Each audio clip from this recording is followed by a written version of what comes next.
Hey everyone, welcome back to Charlie Tech. Today we are doing a complete review of CSS, that's Cascading Style Sheets. We are going to learn about the language that makes our HTML web pages look beautiful and professional. This tutorial is based fully on our CSS overview slides, and we are going to go deeper with explanations and real examples. Now, what is CSS? CSS stands for Cascading Style Sheets. It is the language used to style and design HTML pages. While HTML builds the structure, CSS controls how everything looks. Now, why do we use CSS? We use CSS to make web pages look beautiful. We use it to control layout and positioning. We use it to make websites responsive. When we talk about responsive, it's basically how the websites appear on your screen, whether it's a phone, a laptop, or a tablet. And then it is used to separate content from design. All right. So how does CSS works? There are three ways in which you can write CSS. You can write CSS by an inline CSS format. You can use an internal CSS and you can use an external CSS. So I'm going to explain them one by one. So when we talk about the inline CSS, it is written directly inside an HTML tag using the style attributes. And then the internal CSS is written inside the style tag in the head section. And then the external CSS is written in a separate CSS file and linked to HTML. So let's take an example. Let me load my HTML boilerplate and then change the title to CSS review. All right. So inside the body, we would write, let's say H1, and write this is a CSS tutorial. Okay. So inside the head tag, we would write the style and then we would use the color. So let's change the color. Let's change the color to green. All right. So let me just change it to a p tag, or let me just make it okay. Let me change this. This is a header. So let's save it and then run it. It should work. All right. So this is how the inline CSS works. You style your elements within the we style them within the HTML code. So let's say you want to add, let's say font size, the same thing, and then maybe let's make it 20px and then end it. Let's run it. So you can see that it has reduced. Let's make it 200. You see how large it would become. All right. Yeah. So this is not recommended. It is not a good practice with real world applications. That's the inline CSS. You don't really use it in real world applications. Now let us try the internal CSS. The internal CSS is written inside the style tag in the head section. So let me create something like a p tag and write something. Let me write Lorem. Press enter. Let me break this. All right. So let's say you'd come here under the title and write style, and in between it, you would set maybe the what you are trying to edit or trying to style. So let's give it a color. Hold on.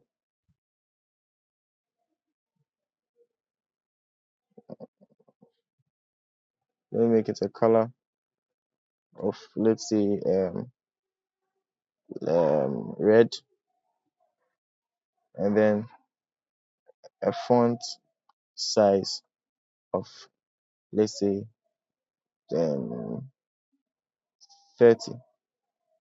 Let me save it and then reduce this. Let me make this 50px. So 50px. Now let's save it and run it. You can see that the p tag is formatted. And now with the external CSS, that's the most used.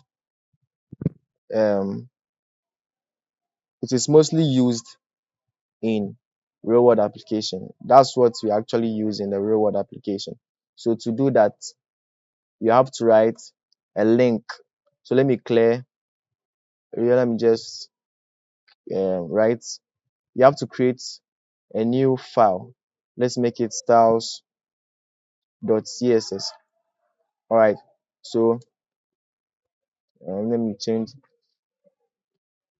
Let me just change this to body. So let me make background color. Let's say aqua. So let me save the HTML too, and then let's run it. So you can see that. All right, I didn't state or link it to the HTML.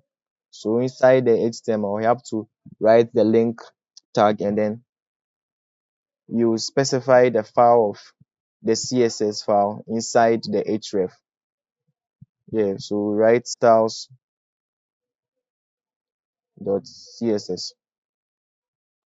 All right, so let's run it.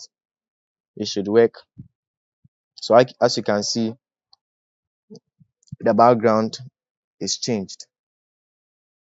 Now let's say if I want to change the background a little bit, let me make it ash. All right, I think that would display well. So let's run it. All right, it's better. All right, so let's move on to the slides. Now, this is the basic syntax of CSS. Now, this is called the selector, and then this is the property and the value. So this is the basic syntax of CSS. So if you want to write CSS syntax, it starts by writing a selector. You open two curly braces, and then within the curly braces, you set your property and the value. So the selector is the HTML element you want to style. The property is what you want to change, and then value is the setting you apply. So let's come here. So you can see that this is a CSS syntax. So the body here becomes the selector, and then this becomes the property, and then this is the value. You understand? So we are targeting the body element. We are targeting the body element. That is why you see body here, and then this is what we call the property. It's what I want to change. I want to change the background color. So here, and then this is the value. That's the style you want to style, like what you want to do for the property. Yes, so let me clean this inline statement, or let me just leave it for um let me leave it. Yeah, let me just clean it.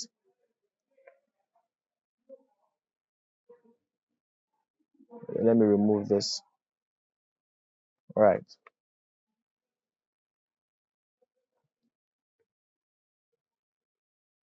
All right. So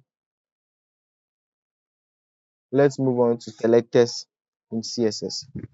So CSS selectors tell the browser which HTML elements you want to style. All right. So we can divide CSS selectors into 5 categories. We have the element selector, we have the class selector, we have the ID selector, we have the universal selector, and the grouping selector. So with the element selector, it targets all tags of a particular type. The type of the tag that is in your HTML tag. So for example, if you select a paragraph tag, it will go through all the paragraph, it will affect all the paragraph tags in the HTML document. So for example, if you select, let's say body, okay, let's say if you select header one, H1, that's H1, it would affect all the H1 elements. So let's make an example. Let me create a different paragraph. Let me break this, and then P. Let me write I love coding. It's my hobby. All right. So let's save it, and then let's style it. So within our body, our HTML, sorry, our CSS file, let's target the H1. So let's set it to color. Let's set its color to, let's say um, blue violet, and then let's change the paragraph tags to, let's say um, aquamarine. So let's save it and run it. So you can see that it's affecting all the paragraph tags and also the um, header or the heading tags.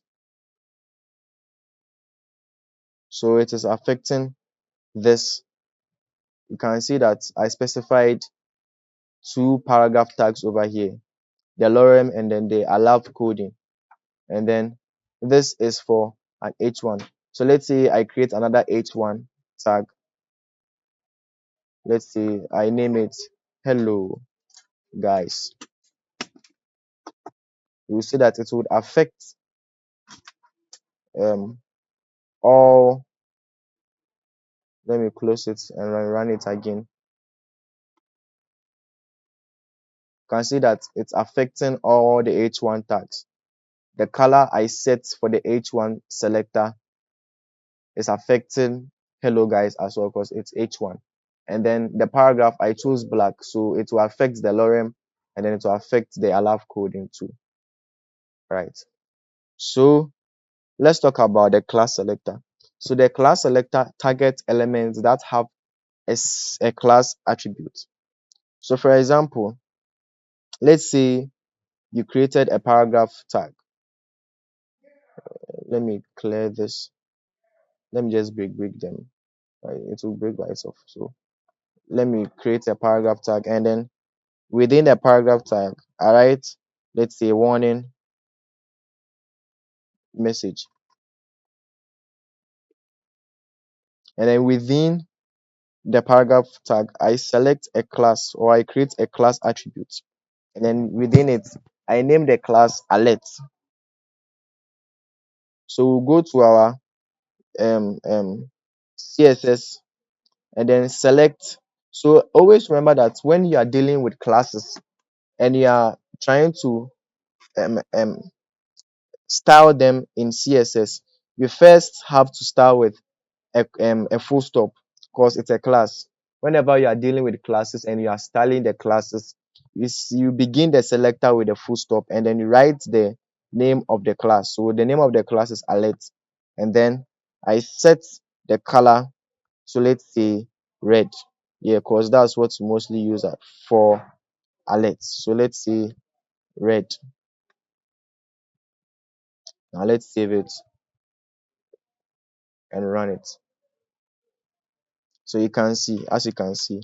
So this is for class selectors. Now let's move to the ID selectors. So the ID selectors target an element with a unique ID attribute. So like the same thing for the class,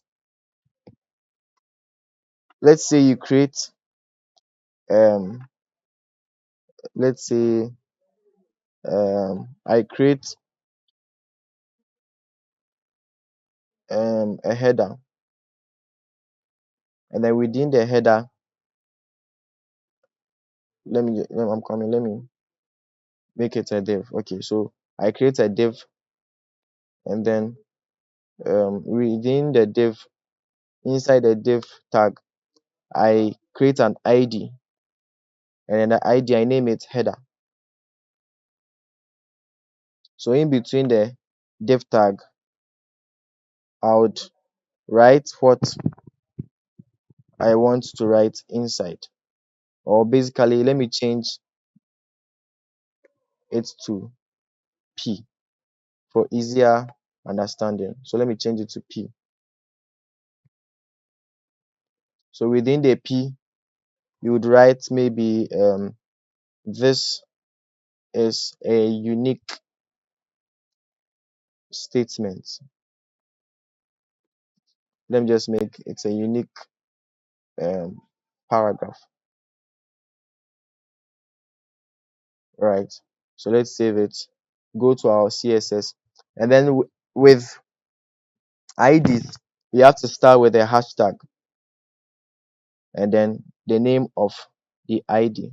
So the name of the ID I specified is header, and then I'll give it a color of um mm, let's say pink, and then a background color of let's say azure. So let me run it. Yeah, so as you can see, this is how we use, because it's unique, it's standing alone. I've set a background for it only. Let me change it to black. Let me change the color to black so you can see what is written here. This is just the overview. I'm giving you, I'm trying to explain certain concepts so that you get a better understanding of what you are doing. Oh, I didn't change it. Sorry. Let me change it to black. So let's save it, and then we'll run it. When you run it, it will give you this.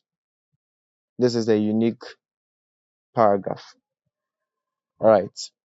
Now let's move on to a universal selector. So a universal selector targets every element on the page. So basically, it targets everything you see on your web page.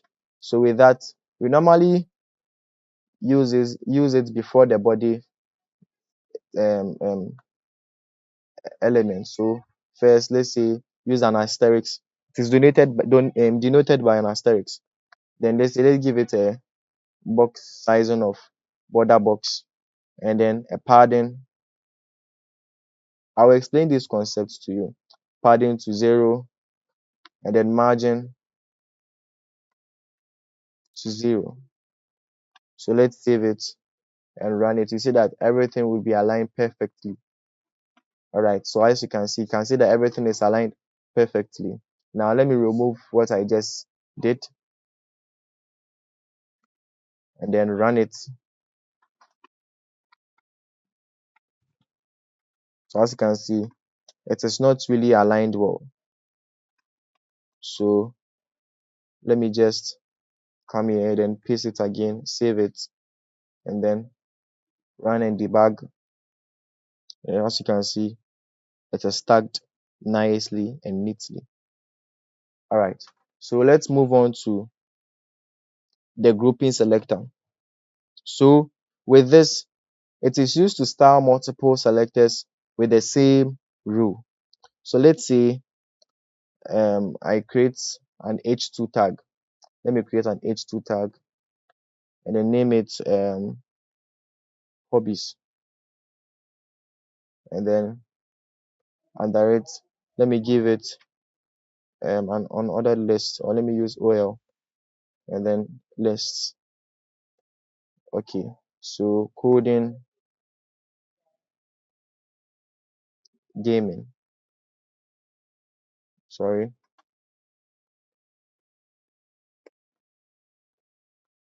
gaming, and then reading. All right, let me save it. Let me create another one. um Let me just make it a paragraph. So let's say gaming, reading, and then coding, and then beneath this, let's create an h3 tag. Let me make it this rather h3.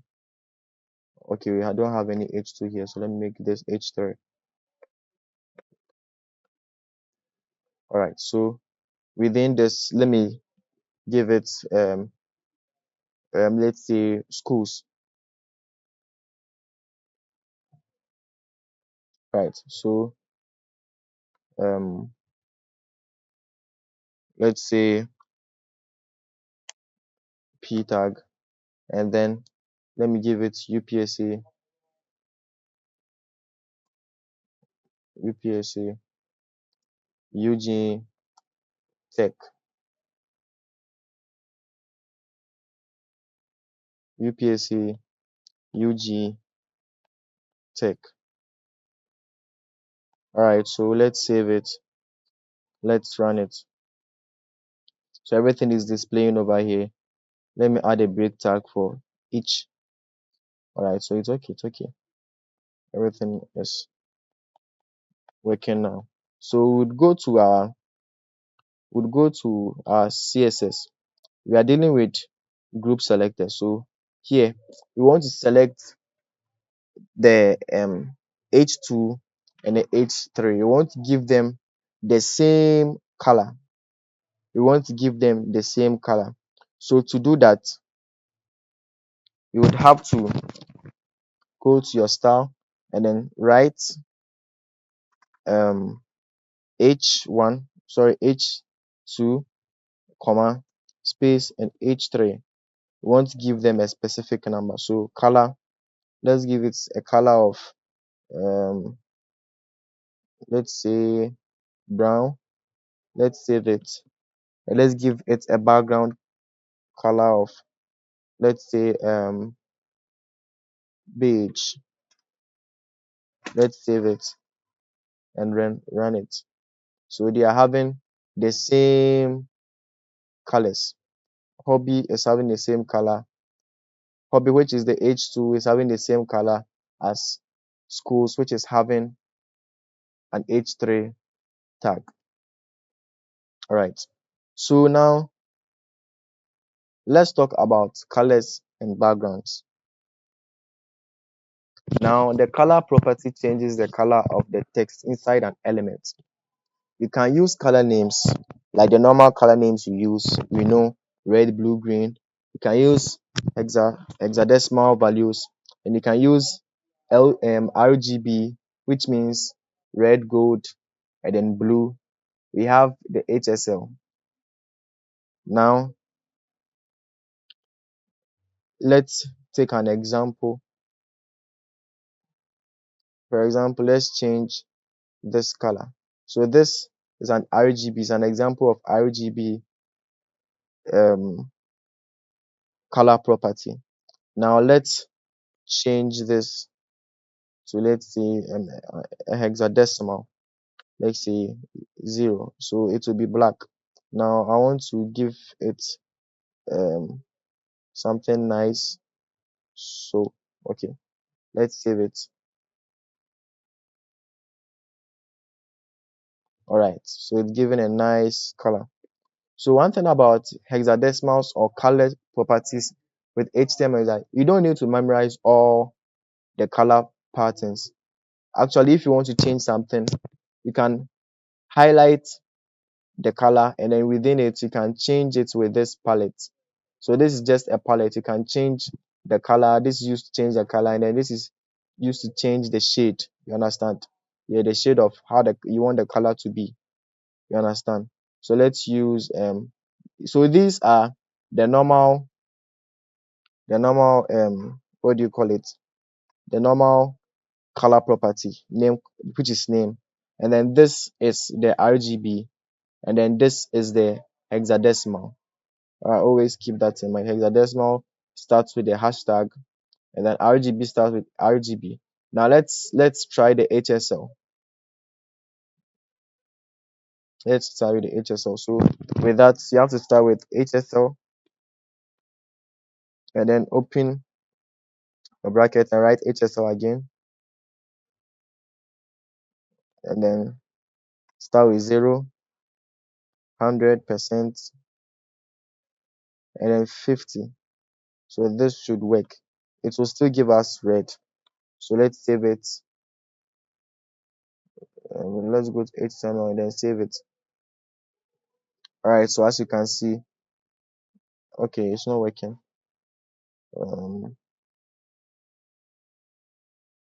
For only the alert, it should work.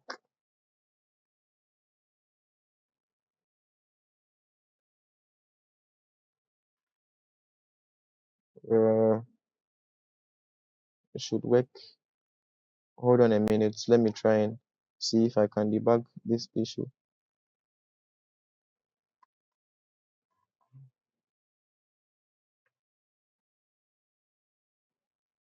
All right. I don't know why. I don't know if it's because I'm not connected to the internet, but it should work on your browser when you try it. Yeah. So now let's talk about backgrounds.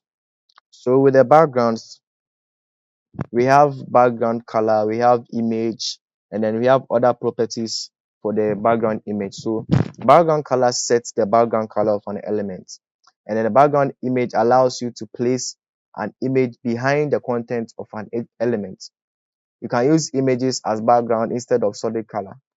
So for example, if you create a website that demands um, a banner, and with the banner you want to make the background an image, you can use the image what do you call it, the image element. So let's go through it in CSS.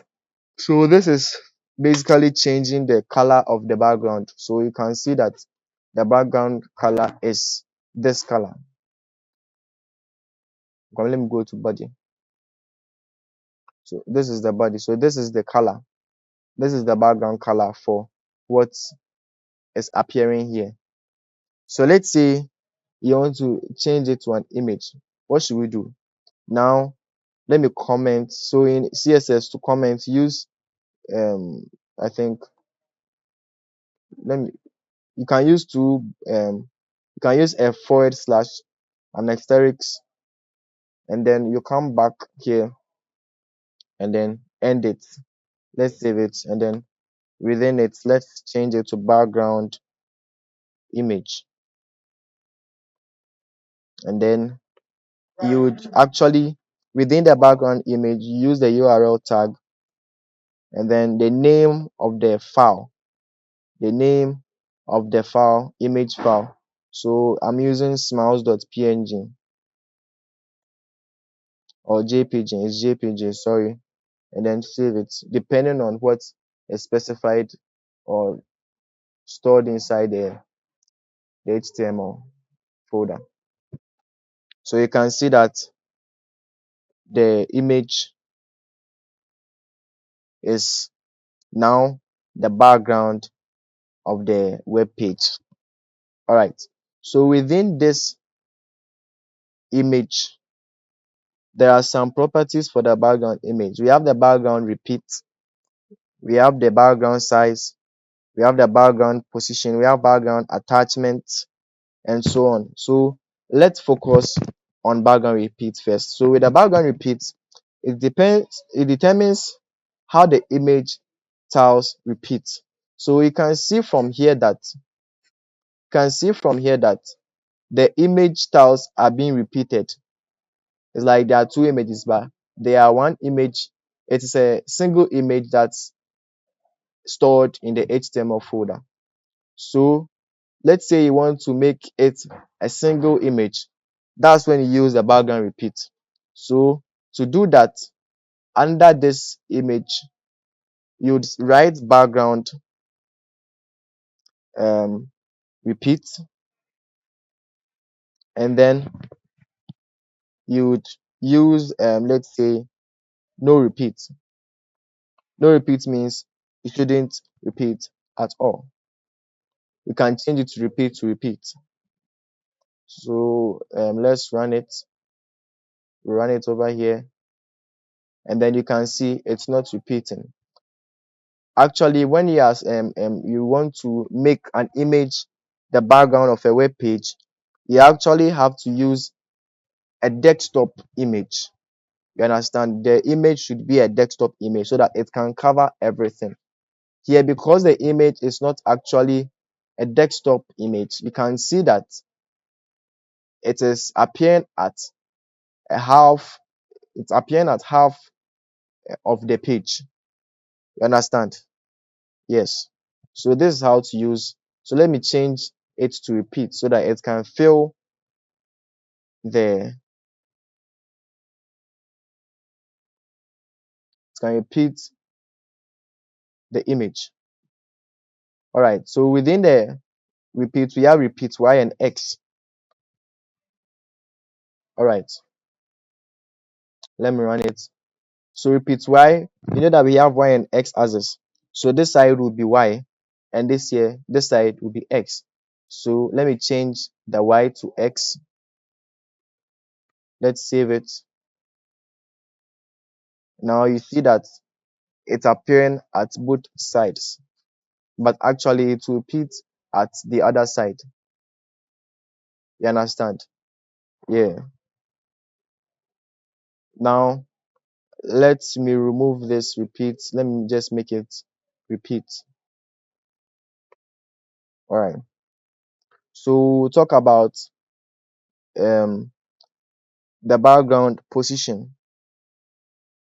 So the background position refers to the location or the position of the image, whether you want it to be in whether you want it to be in the center, left or right. All right, so let's try it. So you come here and then write background position, and let's set it to center. This doesn't only um, um, um, apply to for background this thing. All right, let me just show you something. Okay, so as you can see that it is showing at the center. You can see that the image is showing at the center, but because the image is a single image, it is repeating. You let me just end the no repeat and then see if it's because of the repeat value I set. So let me make it no repeat and see if it would work. All right, so you can see that the image is appearing at the center. Now let's change it to left and see. Let's change it to left and see if it would work. Now you can see that's appearing at the left. Now let's make it right. Now you'll see that it will appear at the right side of the web page. Let me just make it center. All right, so you understand this, and then let's talk about um what again? Attachments. So the attachment defines whether the background image scrolls with the page or it stays fixed. So sometimes you see that when you visit a website and then the image, which is the banner, you can see that when you scroll the web page, you see that sometimes it is the only the content or the P element and the H element that moves. And sometimes you can see that it moves along them. So to do that, we would actually use the background attachments for them. So let's try that. Let me make it repeat, and then so here, right, background attachments,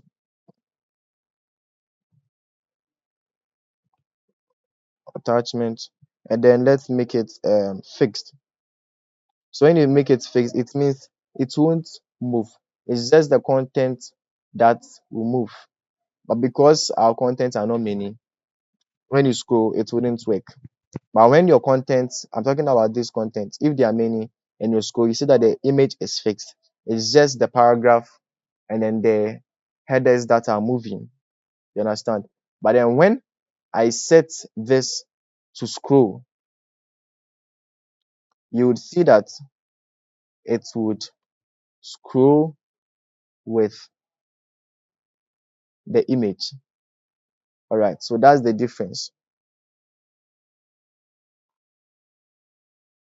So I think that's all for backgrounds. So let's talk about fonts and styling. So fonts and styling are properties that control how your text looks, including the size, the font family, the weight, the spacing, and the alignment. So we will tackle each one by one. So we'll first start with the font size. Now with the font size, it sets the size of the element or the text. Sorry, the text. So most these are the common units of the font style. We have the PX, we have the M, we have the rem, and then we have the percentage. So let's try. So let's set this to font family. So let's okay, font size. So let's say 30 pixels. So it would run. Let's save it. Go to our HTML and then run it. So when you run, you can see that it has let me remove the image, or let me just comment it out so that you can see what we are doing. So let me just comment these codes, let me end them, and then replace it with the background color.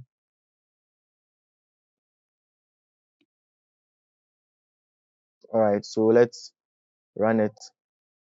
All right, so you can see that the image, sorry, the font for the p tag is increased. So let me increase it a bit. Let me make it, let's say, 40. All right, so I see how big it has become. So that's for the pixels. Now let's try for the M. The M, I've forgotten the meaning, but when I get it, I'll explain to you. Maybe in the course of the video, I might remember. So with the M, I think it is 4 times, or yeah, it's 4 times bigger than the pixels. So let me make this 2M and show you something. 2M, it will make it 2 times, yeah, 3 or 2 or 3 times. Yeah, it's like um let's say if this is 20 px. This is 20 px. 2m would be equivalent to 20 px. Yeah, so it's like it is 10 times, or yeah, something like that. And then it is 10 or 5 times. Yeah, 5 times. Yeah, so let's try with the rem 2. 2 rem 2 rem 2 works the same as the m. But most, you can use the rem or you can use the pixels. So let's change this to percentage. Let's save it and then run it. All right, so percentage is actually a smaller version. It's too small. So I think percentage are decimals. Yeah. So let's make it 20% and see something.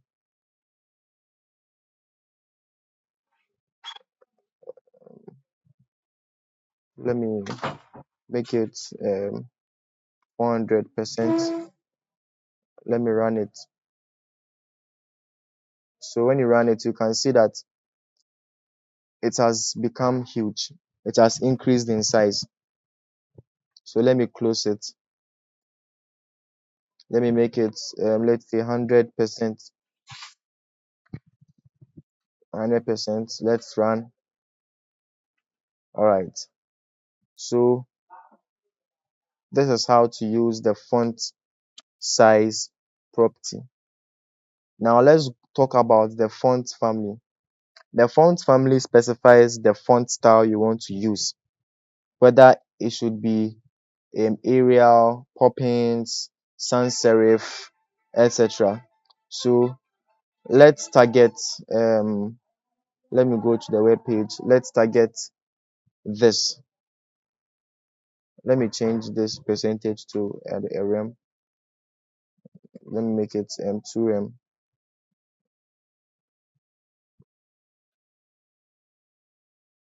All right. So let's save it. Control plus S. Go back. It should work. All right. So you can see, and then let's give it a font family. Let's style the font. So let's give a font family of Arial and sans serif family, and let's give it Arial and then comma sans serif. Sorry.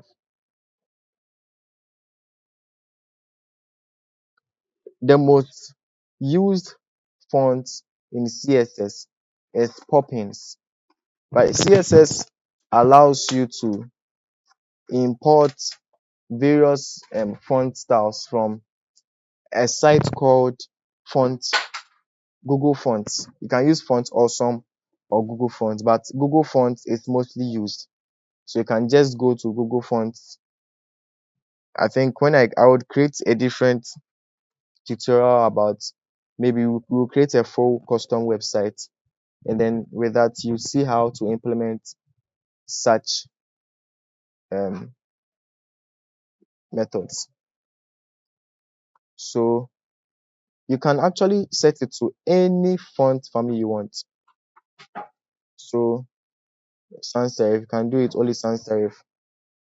You can mix 3 or 4 fonts. You understand? Yeah. So let me add Helvetica, or let me make it system. Let me just um, make it let's say um,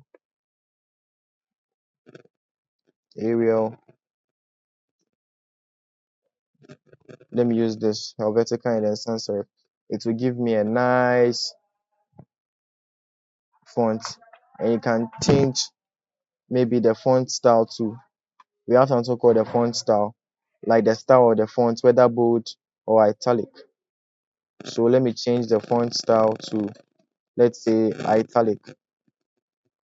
You can see that it will give a nice italic and a mixture of what I sent. Yes. So this is what we get. Now let's talk about the font width. So the font width controls the bold, like how bold the text is. So we have normal, we have bold, bolder, and then numbers. So let's target a p tag. Let's target okay, let me target this. So let's give it a font width of bolder. It means you should be very bold, I guess. Yeah, so this is it. Now let's use numbers. So let me give it 800. I want to show you how it would look like. So this is how it would look like.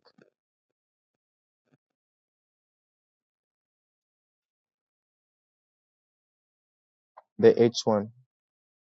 This is a header.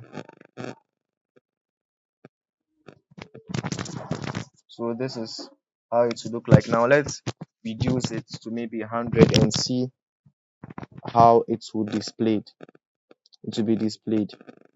So 100. Font width 100. Right, so you can see that it has become light. Yeah, so it controls the boldness of your font. Now let's talk about text align. It's basically the alignment of your text, whether it should be right, left, center, justify, anyhow you want. So let's say font and text align. It's basically for text, the text align centers. For the P, let me just make it, let me just place it at the H1 tag. Now let's save it, run it. All right, so you can see that they are in the center. Now let me add it, let me implement it to the paragraph tag as well. So let's save it, let's run it. Now you can see that everything is tagged in the center. All right, so let me set it to default. Okay, so let's try the left, right, center too. So I'll make this left and I'll make the header right.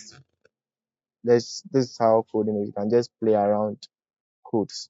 So you can see that the header is at the right side and then the paragraph is stacked in the left side. Now let me make the paragraph center instead and let's see what would be displayed. Now let's run it. Now as you can see that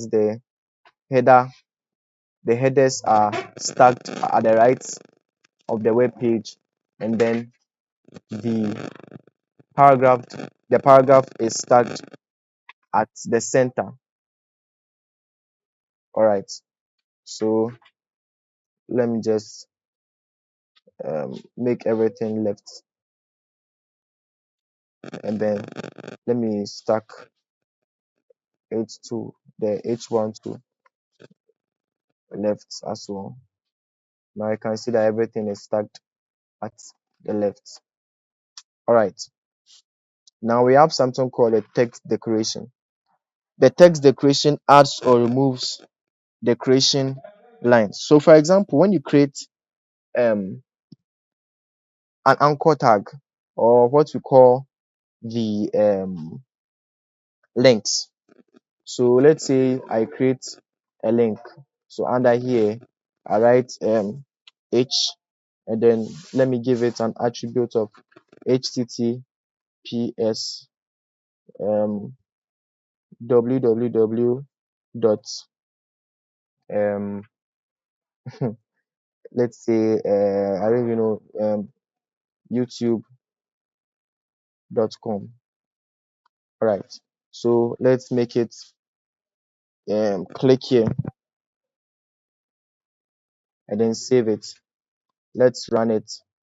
So you can see that it is here. There's an underlined, it is underlined.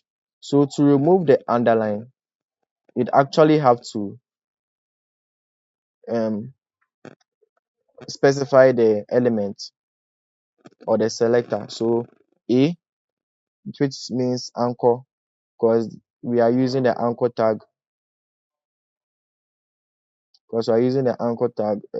A, you understand? So within it, we set a text decoration to none. So none means it should not have any decoration. Now let's run it. You can see that there's no decoration. It is not underlined. Now let's increase it a bit. Let's make a font size of, let's say, 4M.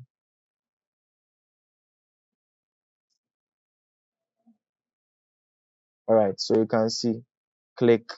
So when you click on it, it will direct you to YouTube. I'm not connected to the internet. All right, so that's how it is. Now let's play around with something. So within the paragraph, let's say you want to underline like for the error message. So we would go to the alert class selector, and then you give it a text decoration of, let's say, dotted. So the dotted would actually um, create dots. Why is it not coming? You should create a dot under it. And then let's make this underline and see. Let me see if I can underline it. All right, so underline would work. So as you can see, it is underlined. All right, so you can play with it as well. Now we are going to talk about the line height. The line height controls the space between lines of text. So um, maybe in between two elements, maybe under the head tag, there are some paragraphs. You want to set spaces between them. So they maybe want to have a space of maybe 1.5 px per each sentence. You use the line height. Yeah. So let's move on to the CSS box model. So with the CSS box model, every HTML element on a web page is treated as a box.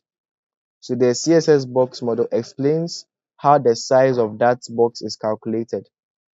And then it is made up of 4 layers. So this is a picture of the box model. You can see it somewhere. Okay, let's run. Let me see if I run it. I don't know because if I'm connected to the internet, it would come. All right, so it should give us So you can see that this is the size of our CSS box. You can see that I set the margin to 0. The border box was the box sizing was border box, so there is no border, and then the padding is also 0. And then this is the calculated size, like for example the width and the height of everything. All right, so let me just decrease it a little bit. All right, so this should be okay, a little bit okay. Right, so let me just close it. So it is made up of 4 layers. It has the content, which is here.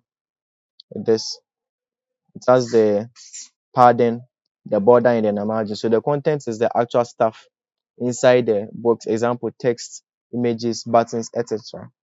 And then the padding is the space inside the box around the content. It has a breathing room. As we move further, we are going to tackle padding, borders, margins. So with the border, the line around the space is the line around the padding and the content, and the margin is the space outside the element, separating it from other elements. So as you can see here, it says use box sizing for easier layout. This makes width include content plus padding plus border, preventing layout issues. Example, set box sizing to border box. So as you can see here, any developer that deals with HTML and CSS defines this thing first. It doesn't make everything clustered. It makes it stack nicely. All right. So let's take an example. Um, let's say I want to create um, maybe a div, and then I'll name the div a box. So div um, let me name it class box, and then within it I'll specify a p tag. So let me use h. So h for I am a box.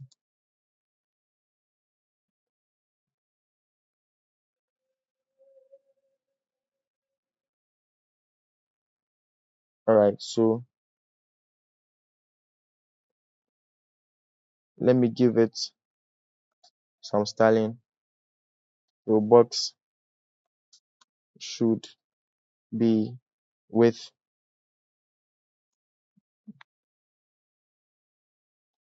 200 px, and then let me just run it and see what it would display. Okay, hold on. Um, let me remove this first and see what appears.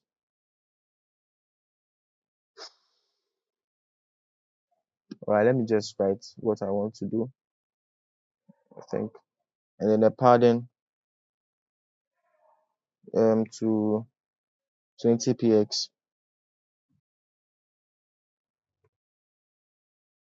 and then a border of, let's say, 3 px, 3 px solid black, and then a margin of 20 px.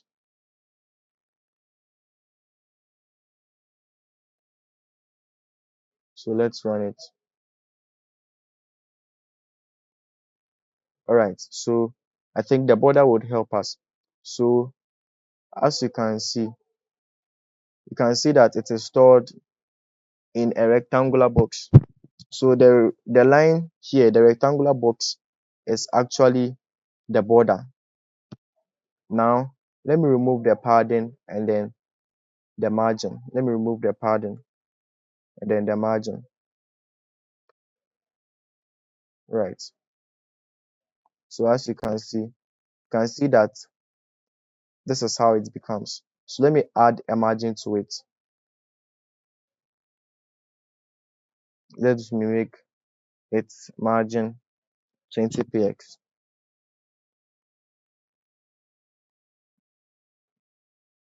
20 px. Let's save, run. Now it is the space inside, is the space outside the element. So it's separating it from the border.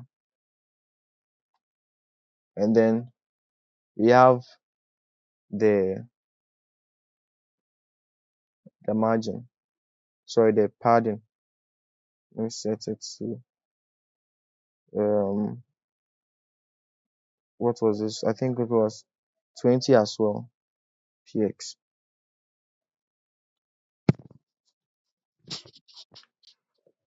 Alright. So the padding is a space inside the box around the content. it has a breathing room. So everything you see, the space you see inside the box is referred to as the padding. It's giving it a breathing room. You understand? Yeah. So all these things prevent layout issues. So with this, you have to include the padding, the border, and then I think a margin inside the width. Now let's talk about CSS display and layout.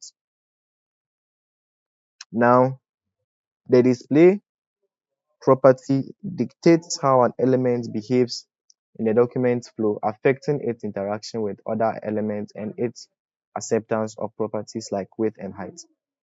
Now we have three types of displays and layouts. We have the block elements, inline elements, and inline block elements. So the block element block um it starts on a new line, takes the full width available, um and then it's respected by the with respect to use the width, height, and margin with respect to what you specified.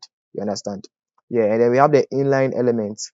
The inline elements do not start on a new line, only takes a space of their content and ignores the width and the height. And then we use the left, right, or the padding and margin, but not top and bottom. So you can use left, right, padding and bottom, padding and margin, but you can't use top and bottom. And then we have the inline block elements.